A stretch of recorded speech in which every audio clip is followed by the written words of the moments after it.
Ma'am, हमने सुना है कि आपका जो जर्नी है वो सुशील सर के क्लास में स्टार्ट हुआ है, तो शायद आपको जर्नी बोलते ही समझ रहा है कि मैं कौन सा जर्नी की बात कर रहा हूँ। सनसनीखेज। आप तो अभी बताने की जरूरत भी नहीं, सबको पता है हेलीकॉप्टर और फार्म हाउसेस वगैरह सर लोग भी सबके पता है।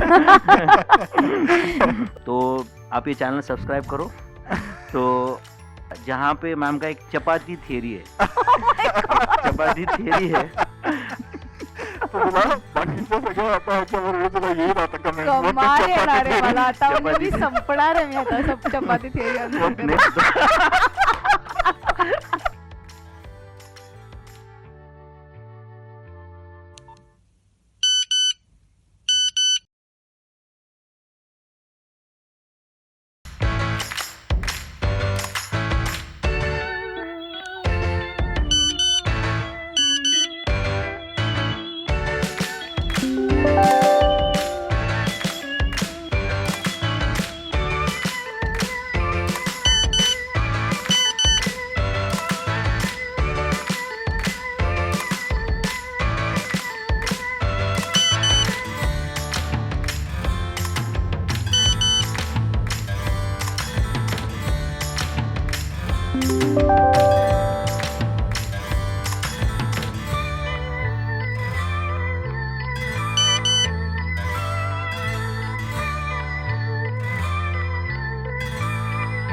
Hello everyone.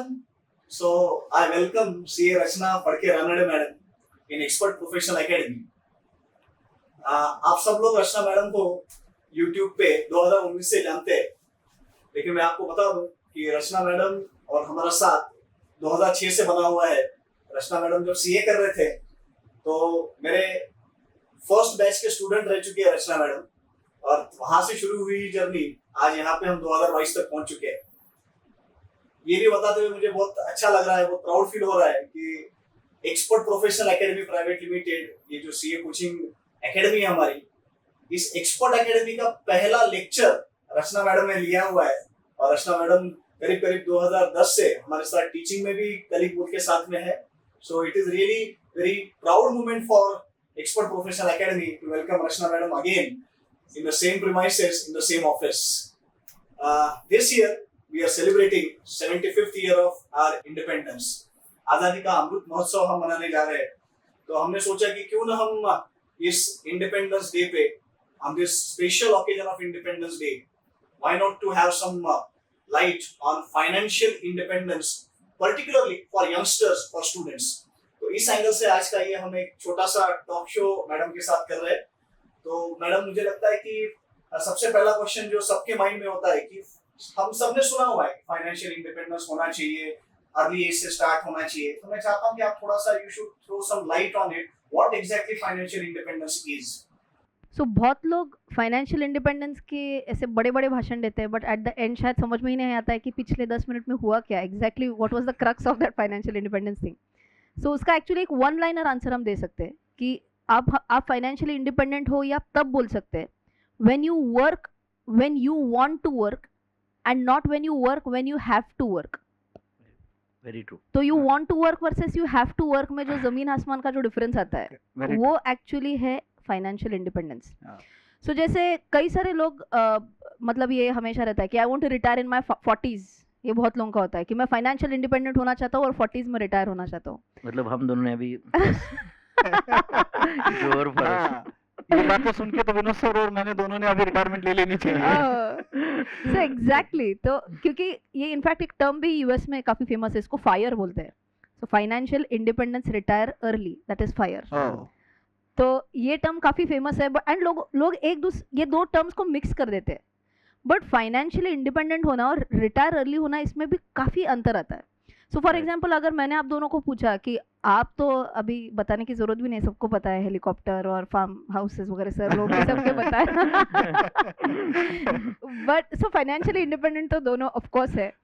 But if I want to ask them कि सर आपको टीचिंग अभी छोड़ना है क्या, तो आई एम श्योर आपका आंसर रहेगा कि नहीं यार, जब तक है जान तब तक पढ़ाएंगे. बिकॉज दैट इज पैशन, कि पढ़ाने में जो मजा आता है. सो दिस इज व्हाट मुझे जब तक चाहिए तब तक मैं पढ़ाऊंगी. That is actually financial independence. And ये अगर आप पा सकते हो तो नथिंग लाइक इट. मुझे लगता है आपका ये आंसर सुन के जो स्टूडेंट्स है, मतलब पुष्पा नाम से फूल लगा के फायर हूँ मैं, तो वो फायर नहीं, लेकिन मैडम ने जो फायर का मतलब समझाया है, ये मुझे लगता है आप लोगों ने अगर अच्छे से समझ लिया तो ज्यादा फायदे वाली बात रहेगी. एब्सोल्युटली. यस. मैम, हमने सुना है कि आपका जो जर्नी है वो सुशील सर के क्लास में स्टार्ट हुआ है. तो शायद आपको जर्नी बोलते ही समझ रहा है कि मैं कौन सा जर्नी की बात कर रहा हूँ. तो अक्षय भी सर के क्लास में ही था, आप भी थे, और बाद में आपकी शादी हो गई. तो जर्नी तो वहीं से स्टार्ट हुआ है ऑब्वियसली, लव जर्नी. तो ये लव जर्नी तो 18 की एज में ही स्टार्ट हो गया सर की क्लास में. फिर और वो मैरिज में कन्वर्ट हो गया. बहुत अच्छा उसका रिजल्ट है, हम देख रहे हैं. तो आपका फाइनेंशियल जर्नी और लव जर्नी में कुछ कनेक्शन ऐसे मैंने कुछ सुना है, करेक्ट? यस. तो उस पे ऊपर कुछ आप बता सकते हैं मैम? बिल्कुल बिल्कुल. तो इनफैक्ट कई सारे लोग ऐसे बोलते हैं कि यार ये जो इयर्स होते हैं, इसमें अगर आप आपकी लव जर्नी चालू करते हो तो आपका ध्यान भटक जाता है. तो इसके लिए I think we both are exceptions amongst few people, I can say. क्योंकि हमेशा ऐसे लगता था कि यार जो डांट पड़ेगी, कभी अगर गलती से कम मार्क्स पड़े, कभी फेल हुए, तो सबसे पहले पॉइंट आउट होना है ये सब पढ़ाई छोड़ के ये इसके पीछे पड़ी थी, इसीलिए हो सकता है. So in fact that was the biggest motivation for me to study for long hours, कि यार किसी ने ये नहीं पॉइंट करना चाहिए. तो लव जर्नी भी चल रही थी, स्टडीज़ की जर्नी भी चल रही थी, बट कभी समझ में भी नहीं आया कि एक बहुत इंपॉर्टेंट जर्नी उसके साथ भी चालू हुई थी, and that was the journey of stock market investing. तो जब मतलब सर के क्लास में हमने इंटरमीडिएट में पढ़ा था, सर हमारा ध्यान रहता था तब. तो इंटरमीडिएट में हमने सर से पढ़ा, एंड उसके बाद फिर आर्टिकलशिप चालू हो गई थी. So that was the time when we started getting our stipend. भले ही कम मिलता था, लेकिन मिलता ज़रूर था. आई थिंक उस टाइम पे कितना 600 रुपए 1000 पर मंथ. 1000. वो मतलब 2-3 महीने में एक बार एक साथ मिल जाता. फिर बाद में रेगुलर. तो हम आपको पूछेंगे नहीं कहाँ पे आर्टिकलशिप. तो तब हमने मतलब जब फर्स्ट टाइम ऐसे पैसे मिलने लगे, तो दैट वाज द टाइम. चलो ठीक है, फर्स्ट स्टाइपेंड तो ऐसे ही चला जाता है गिफ्टिंग में वगैरह, but then we were just discussing कि यार इसका कुछ एक अच्छी तरीके से हमने कुछ इन्वेस्टमेंट करना चाहिए क्या. बट टिपिकल मराठी फैमिली से हम दोनों बिलोंग करते हैं, तो stock market is something which is not to be even looked at. ये हम दोनों के घर में बहुत एकदम मतलब ऐसे काळ्या दगडावरची पांढरी रेष म्हणतो तसं आहे अगदी अक्षरशः, की नहीं देखना ही नहीं है स्टॉक मार्केट की तरफ, something like that. But then सबसे पहले रिबेलियस मेरा भाई था, जिसने स्टॉक मार्केट में इन्वेस्टिंग चालू किया था. तो मैंने कहा चलो भाई के साथ साथ थोड़ा सीख लेते हैं क्या, ऐसे मन में था, but I was not really confident about that. तो जब मैं घर में होती थी तो मेरा भाई मुझे स्टॉक मार्केट के बारे में बताता. जब मैं अक्षय से मिलने जाती थी तो वो मुझे स्टॉक मार्केट के बारे में बताता. तो I was getting sandwiched in between. मतलब मुझे कुछ आता नहीं था, इधर से ये शेयर्स के भाव पूछे जा रहा है, उधर से वो पूछे जा रहा है. सो टिपिकली एक गर्लफ्रेंड बॉयफ्रेंड जब मिलेंगे तो आज तूने खाना खाया क्या, तूने क्या, वो कुछ नहीं था. सबसे पहले आज मार्केट देखा क्या. That was the first question. तो मेरे पास मतलब 2 ही चॉइसेस बचे हुए थे, आइदर रिलेशनशिप्स को चेंज कर दो या फिर अपनी लाइकिंग चेंज कर दो. तो मैंने मेरी लाइकिंग चेंज कर दी, एंड फिर धीरे धीरे स्टॉक्स में मैं भी थोड़ा थोड़ा इंटरेस्ट लेने लगी.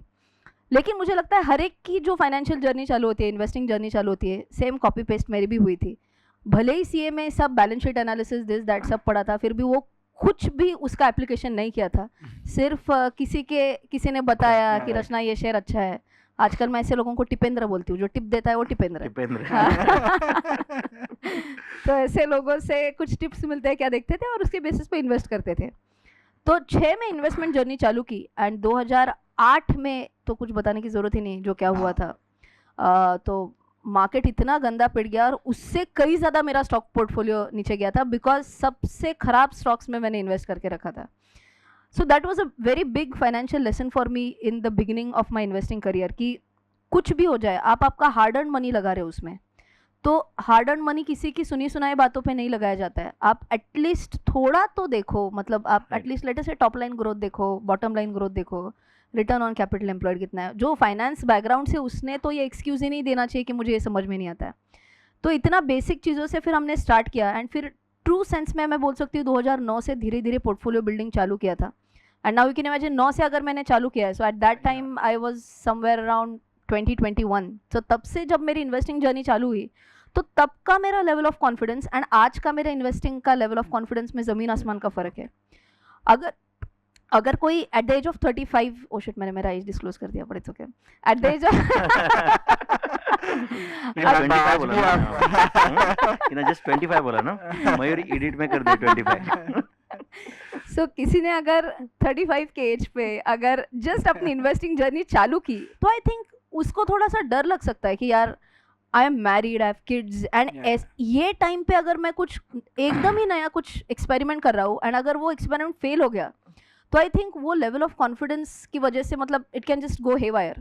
सो इट्स बेटर कि 20s is the time where you have a license to make mistakes is what I always tell.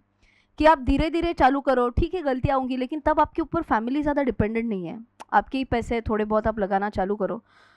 सो जितने जल्दी आप चालू करेंगे उतना कंपाउंडिंग का इफेक्ट आपको बहुत अमेजिंग मिलता है.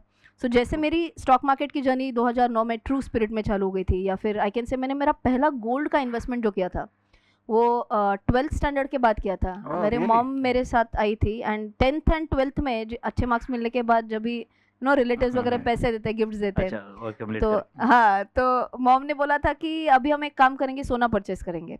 And eight that time I remember 10 grams मैंने सोना लिया था and that time rate was 8,000. Oh, तो आप मतलब again that is the benefit of शादी के स्टार्टिंग पहले अर्ली, मतलब. राइट? शादी के पहले सोना था. सो 2000 what ever it might be 2003-4 रहेगा, Yeah. तब 8,000 था. आज हम सबको पता है 50,000 प्लस है. तो सोने I mean investing in gold वो भी बहुत जल्दी चालू हुआ, स्टॉक्स में बहुत जल्दी चालू हुआ. तीसरा एंड वेरी इंपॉर्टेंट जो आजकल यंग जनरेशन कंप्लीटली इग्नोर करती है, दैट इज पीपीएफ इन्वेस्टमेंट. मतलब लोगों को लगता है यार ये old ways of finance investing is boring, ऐसा लगता है उनको. बट हर एक चीज़ स्टॉक मार्केट में नहीं की जाती है. मतलब आज भी मेरा पैसा एफडी में है, आज भी मेरा पैसा पीपीएफ में है, क्योंकि ये ज़रूरी है. आप ज़रूरी. हर एक पैसा रिस्की एसेट क्लास में नहीं डाल सकते. तो पीपीएफ में आप सबको शायद पता भी रहेगा कि लॉक इन पीरियड 15 ईयर्स का होता है. सो यू कैन इमेजिन मैंने मेरा फर्स्ट पीपीएफ इन्वेस्टमेंट चालू किया व्हेन आई वाज 21.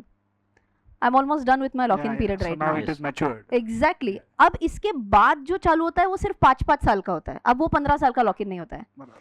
तो ये इतना बड़ा एडवांटेज है कि आप 7-8% से इंटरेस्ट आराम से कमा रहे हो उसके ऊपर, That वो too भी tax टैक्स free. फ्री कमा रहे हो आप.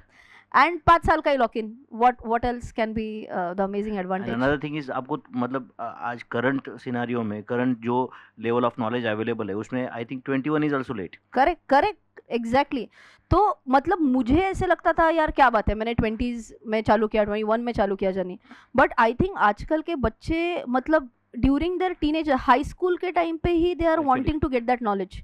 मतलब इनफैक्ट मैंने अभी एक बैच ली थी यहाँ पे एक्सपर्ट में फंडामेंटल एनालिसिस की. यस, उसमें सबसे यंग बच्चा जो था वो 6th स्टैंडर्ड का था. यस, उसके साथ आपने वीडियो भी बनाया था. मैंने उसके साथ एक छोटा वीडियो भी बनाया and you can't believe the level of questions that he was asking in the class. He was talking about GDP, he was talking about PMI. शायद पीएमआई इधर के आधे लोग व्यूअर्स को भी शायद पता ना हो कि ये क्या होता है पीएमआई, सीआरआर, रेपो रेट, ये ऐसे सब वर्ड्स वो बता रहा था.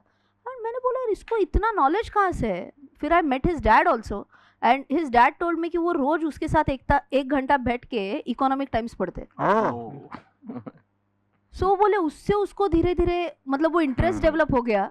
एंड देन मतलब ही सेइंग कि अब कभी कभी ऐसे होता है कि ये जो लेवल के क्वेश्चंस पूछते हैं मुझे भी एक बार देखना पड़ता है. obviously. Right. And I think ये मतलब जो एनवायरनमेंट हम घर में क्रिएट करते हैं उससे बहुत फर्क पड़ता है. मतलब one is about a kid starting his journey on his own vis-a-vis parents helping the kid to start his journey early. तो अब मैं मेरे बेटे का भी एग्जांपल दे सकती हूँ कि इनफैक्ट ये 4-5 महीने पहले की बात है. इट वाज अराउंड 9:15 मार्केट खुलता है and I was just getting ready, मैं फटाफट भागते मेरे लिविंग रूम में आ गई, मार्केट कितने पे ओपन हुआ है देखने के लिए। तो मेरा बेटा बोल रहा है कि market is in green, profit में है तू, यू कैन कंटिन्यू।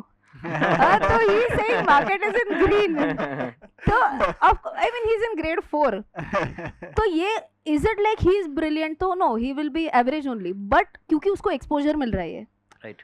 तो जितना हम एक्सपोजर देते हैं तो ऑटोमेटिकली बच्चे ग्रास्प करते हैं, and he will be much more aware about what is happening around him. So एक मैंने बोला ऐसे, इसमें पेरेंट्स का भी बहुत बड़ा रोल हो सकता है कि how they can help their kids to start their investing journey at a young age. And मैं बोलती हूँ आजकल ये तो बहुत ज़्यादा ज़रूरी भी बन गया है। क्यों? क्योंकि आई बिलीव कि आपने मैंने कि हमने शायद इतना तो एक बेस बना के रखा है कि our kids can definitely pursue what their heart wants to pursue. True true. उनका पैशन वो खुद ढूंढ सकते हैं, वो खुद को जो करना है वो कर सकते हैं। अगर उसके साथ साथ उनको अपने फाइनेंसेस कैसे हैंडल करते हैं ये भी अगर पता है तो भी more than enough. So I think जितना जल्दी वो चालू करेंगे, जितना जल्दी वो इसका नॉलेज लेंगे, उतना ही उन सब के लिए बहुत बेहतर रहेगा। मुझे लगता है इसमें से 2 टेक अवे जो है यंगस्टर्स के लिए, स्टूडेंट्स के लिए जो बहुत इंपॉर्टेंट है। पहला कि मैडम ने जैसे बताया कि पूरे के पूरे सारे के सारे हार्ड अर्न फंड्स हम सिर्फ स्टॉक मार्केट में नहीं लगा सकते। एब्सोल्युटली। जैसे मैडम ने गोल्ड की बात की, स्टॉक मार्केट की बात की, एंड इवन मैडम ने पीपीएफ की भी बात की। जैसे नॉर्मली हम स्टूडेंट से बात कर रहे हैं तो आजकल बहुत क्यूरियोसिटी है कि स्टॉक मार्केट में तो स्टार्ट करना चाहिए, but it should be diversified. Definitely. And दूसरा इंपॉर्टेंट पॉइंट जो मैडम ने बताया, मुझे लगता है कि बहुत कम लोग ये करते हैं, बट शुरू कर देना चाहिए बाकी लोगों ने भी, कि you should start reading economic times on regular basis. Absolutely. तीसरा इम्पोर्टेंट पॉइंट कि जो इंसान की लव लाइफ चल रही है उसके साथ साथ में फाइनेंशियल लाइफ स्टार्ट होना भी उतना ही इम्पोर्टेंट है। एंड उन्होंने बताया कि जो उन्होंने मतलब जो अक्षय के साथ उनका फ्रेंडशिप हुआ था, लव में कन्वर्ट हुआ, राइट, वो उसके साथ साथ में उन्होंने देखा कि that is the motivating point, क्योंकि इनके साथ रिलेशन में है तो अब मार्क्स कम आने का कोई स्कोप ही नहीं है अभी। क्योंकि अगर इसके साथ में मार्क्स कम आ गए तो फिर लोग यही बोलेंगे कि बस ये इसकी वजह से हुआ, पता नहीं और 1000 रीजंस हो सकते फेलियर के, but people will point out that only. तो इट्स वेरी इंपॉर्टेंट कि तुम उस एज में भी उतना मैच्योरिटी दिखाओ। एंड वो सिर्फ actually then it is actually love, otherwise तो फिर वो उसको कुछ दूसरा नाम दिया जाएगा फिर। मैडम और एक बात है कि हम हमेशा सुनते हैं ये फाइनेंशियल जर्नी में कि एक्टिव इनकम तो हम जब तक काम कर रहे हैं वो आएगा ही, ये पैसिव इनकम सोर्स क्या होता है और ये एग्जैक्टली कैसे, कहाँ से स्टार्ट करें, कैसे इसकी शुरुआत करें पैसिव इनकम सोर्स की? और मैम जस्ट इसके साथ साथ में मैं और एक क्वेश्चन ऐड करूंगा। ये पैसिव इनकम तो नो डाउट आपको हम सबको पता है कि ये बहुत इंपॉर्टेंट है, बट ये पैसिव इनकम कमाने के साथ साथ में लोग बहुत सारे मिस्टेक्स करते हैं and they land up in doing some random things. Passive करना है बोल के कुछ तो रैंडम कर रहे। तो इसमें एग्जैक्टली लोग कॉमन मिस्टेक्स क्या करते हैं वो अगर आप बताएंगे तो at least they can avoid it. बहुत इंपॉर्टेंट क्वेश्चन है ये भी। मतलब टिपिकली क्या होता है, स्पेशली यंगस्टर्स, वो इंटरनेट पे कोई अच्छी सेइंग मिल गई या फिर दिस कोट दैट कोट, वो सुन के बहुत ज़्यादा एकदम मोटिवेट हो जाते हैं। Typical motivational quote can be don't work for money, let money work for you. वो सुनने में बहुत अच्छा लगता है। That is the simple meaning of passive income, to be honest, right? Let money work for you is passive income and you working for money is active income, right? लेकिन ये इतना मोटिवेशनल लगता है स्टूडेंट्स को, और उनको लगता है यार बस इसी के लिए जीना है, मुझे पैसिव इनकम के लिए ही जीना है। तो मैं बोलती हूँ ये सबसे बड़ा मिस्टेक जो स्टूडेंट्स करते हैं वो यही है। एंड जो एकदम यंग प्रोफेशनल से ये भी शायद ये मिस्टेक करते कभी कभी। अब उनको क्या लगता है, बहुत सारे लोग मुझे पूछते हैं कि रचना मैम हमको शेयर ट्रेडिंग सीखना है। मैंने कहा ठीक है, आप अदरवाइज क्या करते हो? तो दिल टेल मी कि हम यहाँ पे जॉब करते हैं या फिर मेरा खुद का बिजनेस है ये वो, लेकिन ना पैसिव इनकम बहुत ज़रूरी है इसीलिए मैं शेयर ट्रेडिंग सीखना चाहता हूँ। तो बोलती है फिर ये पैसिव इनकम है ही नहीं ना। लेकिन राइट, पैसिव इनकम कब होता है? जब आपको ध्यान भी ना देना पड़े और ऑटोमेटिकली पैसा आ रहा है is equal to passive income. So stock market में ये बोल सकती हूँ मैं कि आपने एक बार बैठ के रिसर्च किया, आपने उस स्टॉक में इन्वेस्ट किया, मे बी आपने उसका SIP टाइप्स किया कि हर महीने आप उसका एक स्टॉक लेते जा रहे हो, सोच भी नहीं रहे हो फिर उसके बारे में, वन टाइम स्टडी किया, हर एक महीने एक जा रहा है, और उसके ऊपर लेटर से कुछ डिविडेंड इनकम आ गया। That is passive investing, that is passive income. But आप रोज 9:15 बजे वो मॉनिटर पे जा रहे हो, फिर आज ये ऊपर जा रहा है, 5 मिनट में ये मैंने इंट्राडे ट्रेड मार लिया, मैंने कुछ स्कैल्पिंग किया, this that is not passive investing, क्योंकि आप उसमें आपका एक्टिव टाइम उसमें आप डाल रहे हो, एक्टिव इन्वॉल्वमेंट है आपका उसमें। कई सारे लोग उसका इतने ज़्यादा दे गो इनटू दॅट, मराठीमध्ये आपण म्हणतो खूप आहारी जातात त्याच्या लोक. They do that to such an extent कि कई सारे मैंने ऐसे केसेस देखे कि उनका main active source of income से ध्यान हट के यहाँ पे जा रहा है. So that is the biggest mistake, the question that you are asking that people do. तो आपका एक्टिव इनकम ही आपका सबसे बड़ा इनकम होने वाला है, तो उधर ही मेजर फोकस होना चाहिए. पैसिव इनकम धीरे धीरे आते रहेगा. People want to build passive income and they want it to happen in their 20s. That is never going to happen. आप 20s में फोकस इतना करो कि चलो ठीक है 10% of your income is passive income, that should be more than enough. फिर आप धीरे धीरे ये परसेंटेज बढ़ाते जा सकते हो कि लेटर से ड्यूरिंग 30s चलो कई 25% तक आए, 40 में कई लेटर से रफली अराउंड 50-50 के आसपास हो जाए. Then in 50s and then when you are retiring somewhere around 60s, तब आपका पैसिव इनकम हाईएस्ट होना चाहिए as compared to your active income. So again if you allow me in Marathi, कारण काही फिलिंग्स मराठीतच येतात की शरीर जेव्हा थकत जातं ना तेव्हा पॅसिव्ह इन्कम खरं हवं. जेव्हा तुम्ही ऍक्टिव्ह असता, why do you want to run behind passive income at that point in time. So passive income कुठलं असू शकतं, let us say you work really hard in your active business, त्याच्यातनं तुम्ही पैसे साठवले, then you know invest in let us say a house property and you are getting a rental income. If you don't want to invest in a house property, let us say you want to invest in real estate, so you go ahead with REITs, so real estate investment trusts. You are getting some dividend income out of that. That is passive income. You are keeping your money in PPF, you are getting interest. That is passive income. You are investing in gold bonds, you are getting some a return on that. That is passive income. But intraday trading, F&O trading, that is not at all passive income. This is where many people goof up. So always remember your maximum focus should be on your active thing. तो मैं हमेशा ये भी एक छोटा सा example देती हूँ, फोकस कितना ज़रूरी है आपका एक्टिव सोर्स पे और वो क्या वंडर्स कर सकता है. आप टॉर्च से अगर लाइट मारते हो तो भी लाइट ही आता है, लेकिन उससे कुछ ज़्यादा होता नहीं है. बट आप लेज़र लाइट जब मारते हो तो उससे एक्चुअली लोहा भी कट सकता है. तो आपका फोकस जितना लेज़र शार्प रहेगा आपके एक्टिव सोर्स पे, उतना ही आप आराम से you will be able to cut through your goal. And फिर आपको पैसिव इनकम क्या हो तो एनीवेज इवेंचुअली बिल्डअप होते रहेगा. So that should be a journey, it should not happen at one shot, is what I believe. Again I think एक बहुत अच्छा टेक अवे मैडम ने जो अभी बोलते बोलते बोल दिया कि आजकल कुछ स्टूडेंट जो स्टॉक मार्केट में जल्दी अर्ली स्टेज पे एंटर होते हैं और वो अर्ली मनी बनाने के चक्कर में F&O ट्रेडिंग, इंट्राडे ट्रेडिंग और ये सारे पे ही फोकस करते हैं. और कई बार ऐसे देखा हुआ है हमने क्लास में भी कि कुछ स्टूडेंट्स फिर उसमें इतने इन्वॉल्व हो जाते हैं कि वो अपना करियर तक बाजू में रख देते हैं. अभी तक तो वर्किंग स्टार्ट ही नहीं हुआ है, एक्टिव इनकम तो कमाना स्टार्ट ही नहीं हुआ है, और जो भी फंड्स उनके पास कुछ घर से आए हुए रहेंगे, पॉकेट मनी रहेगा, and to multiply it they go for such things, so that should be avoided actually. तो उसके लिए मैं सर एक सोल्यूशन भी देती हूँ, क्योंकि बच्चों को ऐसे वो ना लेफ्ट आउट वाली फीलिंग आती है, हम इसको फोमो बोलते हैं, फियर ऑफ मिसिंग आउट, कि यार वो कर रहा है वो कर रहा है, मैं क्यों नहीं कर रहा हूँ. तो उनको लगता है यार मैंने भी कुछ करना चाहिए. तो ऐसे केसेस में आप इंडेक्स फंड में SIP चालू कर सकते हो. Index fund is as good as you are investing in top 50 company. Nifty index fund ले लो आप, टॉप 50 कंपनीज ऑफ इंडिया में आप इन्वेस्ट कर रहे हो, 500 रुपए से आप स्टार्ट कर सकते हो, और वो धीरे धीरे 500 जा ही तो रहा है. आपको उसमें एक्टिवली इन्वॉल्व होने की जरूरत नहीं है. जब आपका CA का अटेम्प्ट है, आपको डेफिनेटली मार्केट से कंप्लीटली कट आउट करना चाहिए खुद को, तब भी आप फोकस कर पाओगे. इनफैक्ट आई रिमेंबर, जैसे मैंने बोला था अभी कि जब मैंने फर्स्ट मेरा स्टाइपेंड लिया तब मैंने स्टॉक मार्केट में इन्वेस्टिंग चालू किया था, but my attempt was November 2008 CA final वाला. जैन 2008 में मैंने जितना भी पैसा स्टॉक मार्केट में डाला था, जो भी मतलब मैंने बोला एनीवेज वो कचरा के भाव हो ही गया था because of the entire thing, but तब मैंने वो पूरा लिक्विडेट करके मैंने उसका SIP लगा दिया कि अब मुझे कुछ करना ही नहीं है, वो पैसा कटते जाएगा, ऑटोमेटिकली इन्वेस्ट होते जाएगा. उससे मुझे ज़्यादा रिटर्न मिला बाद में, क्योंकि I invested at every lower point but without me deviating my focus from my core studies. So ये बहुत ज़रूरी है. आप CA स्टूडेंट्स स्पेशली जो देख रहे हैं, एंड बहुत सारे CA फाइनल के स्टूडेंट्स आजकल देखा है कि मतलब वो जो फेल हो जाते हैं और वो फेल होने के बाद में नेक्स्ट अटेम्प्ट का जो उनका गैप रहता है उसमें वो फिर वो ultimately they land up in only studying only for 1 month, क्योंकि वो मार्केट से या ये जो उनका रूटीन बन चुका है उससे वो बाहर ही नहीं आ सकते.